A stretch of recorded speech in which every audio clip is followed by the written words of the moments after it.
നമസ്കാരം. ട്രിവാൻഡ്രം പൾസിന്റെ പുതിയൊരു വീഡിയോയിലേക്ക് സ്വാഗതം. വിഴിഞ്ഞം അന്താരാഷ്ട്ര തുറമുഖത്തിൽ ട്രയൽ റൺ തുടങ്ങിയ ശേഷം കപ്പലുകൾ തുരുതുര വന്നുകൊണ്ടിരിക്കുകയാണ്. കൂടുതൽ അന്താരാഷ്ട്ര കപ്പൽ കമ്പനികൾ വിഴിഞ്ഞം തുറമുഖത്തെ അവരുടെ വാണിജ്യ ശൃംഖലയിൽ ഉൾപ്പെടുത്തി കഴിഞ്ഞു. വിഴിഞ്ഞം ഉണ്ടാക്കിയ ഉണർവ് ഇന്ത്യയിലെ മറ്റെല്ലാ തുറമുഖങ്ങൾക്കും പ്രതീക്ഷ ഉണർത്തിയിട്ടുണ്ട്. ഇന്ത്യയിലേക്കുള്ള ചരക്കു നീക്കത്തിന്റെ മുഖ്യ ഭാഗവും കൈകാര്യം ചെയ്തിരുന്ന കൊളംബോ തുറമുഖത്തിനേക്കാൾ വളരെ താഴ്ന്ന തുറമുഖ നിരക്ക് കൂടി വിഴിഞ്ഞത്ത് പ്രഖ്യാപിച്ചതോടെ ട്രാൻസ്ഷിപ്മെന്റിനായി കൂടുതൽ മദർഷിപ്പുകൾ ഇവിടേക്ക് വന്നുകൊണ്ടിരിക്കുകയാണ്. എന്നിരുന്നാലും ഇപ്പോൾ തുറമുഖത്ത് നടക്കുന്ന കണ്ടെയ്നർ കൈമാറ്റം റോഡ്, റെയിൽ മാർഗം കൂടി നടക്കുവാനുള്ള ആവശ്യകത മുൻകൂട്ടി കണ്ട് അതിനായുള്ള നടപടികളും ഒരു വശത്ത് പുരോഗമിക്കുകയാണ്. അടുത്ത വർഷം തന്നെ വിഴിഞ്ഞം മുതൽ ബാലരാമപുരം വരെയുള്ള ഭൂഗർഭ റെയിൽപാതയുടെ നിർമ്മാണം ആരംഭിക്കും എന്നാണ് റിപ്പോർട്ടുകൾ. വിഴിഞ്ഞം തുറമുഖം മുതൽ ബാലരാമപുരം വരെ 10.7 കിലോമീറ്റർ ദൂരത്തിലാണ് റെയിൽപാത വരുന്നത്. തുറമുഖ പ്രദേശത്തു നിന്നും ഒറ്റ വരിയായി വരുന്ന പാത ബാലരാമപുരത്ത് നിന്ന് രണ്ടായി തിരിഞ്ഞ് നേമം സ്റ്റേഷനിലേക്കും പോകും. വിഴിഞ്ഞം മുക്കോല ഭാഗത്തു നിന്നായിരിക്കും ഭൂഗർഭ പാത തുടങ്ങുന്നത്. ആകെയുള്ള 10.76 കിലോമീറ്ററിൽ 9.5 കിലോമീറ്ററും ഭൂഗർഭ പാതയായതിനാൽ പരമാവധി ഭൂമി ഏറ്റെടുക്കലുകൾ ഇതോടെ ഒഴിവാകുന്നുണ്ട്. പാത കടന്നു പോകുന്ന ഭാഗങ്ങളിൽ 65% മണ്ണായതിനാൽ തുരക്കുന്ന ഭാഗം കോൺക്രീറ്റ് ചെയ്താണ് മുന്നോട്ട് പോകുന്നത്.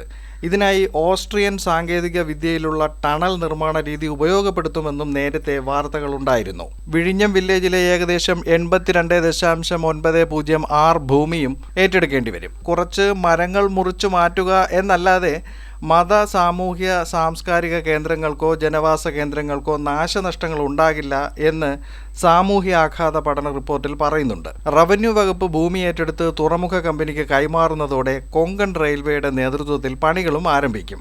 11 വീടുകൾ പൂർണ്ണമായും പൊളിക്കുകയും 17 വീടുകളിൽ താമസിച്ചിരുന്ന 38 കുടുംബങ്ങളെ മാറ്റിപ്പാർപ്പിക്കേണ്ടിയും വരും.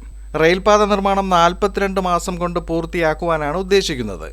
ഈ പാതയുടെ മറ്റു പ്രത്യേകത നോക്കിയാൽ ഇപ്പോഴുള്ള വിഴിഞ്ഞം മുക്കോല ബാലരാമപുരം റോഡിന് സമാന്തരമായിട്ടാണ് പുതിയ റെയിൽപാത കടന്നു പോകുന്നത്. തുറമുഖത്തിനടുത്ത് കരിമ്പള്ളിക്കര ഭാഗത്തു നിന്ന് തൂണുകളിലൂടെയായിരിക്കും പാത വരുന്നത്.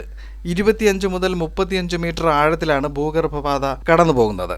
1200 കോടിയാണ് ഈ പദ്ധതിയുടെ മൊത്തം ചെലവ് വരുന്നത്. പദ്ധതിയുടെ ഭാഗമായുള്ള സാമൂഹ്യ ആഘാത പഠന റിപ്പോർട്ട് മുൻപ് പ്രസിദ്ധീകരിച്ചിരുന്നു. ഇതിനെ തുടർന്ന് പ്രദേശവാസികളുടെ ആശങ്കകൾ പരിഹരിക്കുന്നതിന്റെ ഭാഗമായി പബ്ലിക് ഹിയറിംഗ് കഴിഞ്ഞ ദിവസങ്ങളിൽ നടത്തിയിരുന്നു. ഭൂഗർഭപാത തുറമുഖത്തേക്ക് എത്തിച്ചേരുന്ന ഭാഗത്തുള്ള 18 വീടുകളാണ് ഈ പദ്ധതി ബാധിക്കുന്നത് എന്ന് വ്യക്തമാക്കിയിട്ടുണ്ട്. പാതയ്ക്കായി ഭൂമി ഏറ്റെടുക്കലിനായി 198 കോടി നേരത്തെ അനുവദിച്ചിരുന്നു. വിഴിഞ്ഞം അന്താരാഷ്ട്ര തുറമുഖത്തിന്റെ 2ഉം 3ഉം ഘട്ടങ്ങൾ പൂർത്തിയാകുന്നതിനോടൊപ്പം തന്നെ റെയിൽപാതയുടെ നിർമ്മാണവും പൂർത്തിയാക്കുവാനാണ് ഇപ്പോൾ ലക്ഷ്യമിടുന്നത്.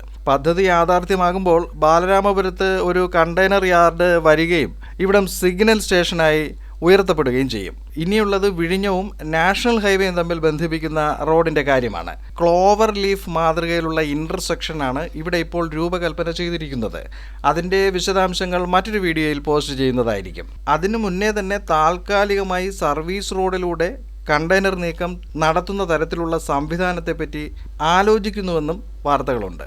എന്തായാലും റെയിൽ കണക്ടിവിറ്റിയുടെ നടപടിക്രമങ്ങൾക്ക് ഇപ്പോൾ വേഗത കൈവന്നു എന്നത് പ്രധാനപ്പെട്ട ഒന്നാണ്. പുതിയ അപ്ഡേറ്റുകൾ ലഭിക്കുമ്പോൾ ചാനലിൽ പുതിയ വീഡിയോകൾ പോസ്റ്റ് ചെയ്യുന്നതായിരിക്കും. മറ്റൊരു വീഡിയോയിൽ തിരുവനന്തപുരത്തെ മറ്റൊരു വിശേഷവും കാഴ്ചയും ഒക്കെയായി വീണ്ടും കാണാം.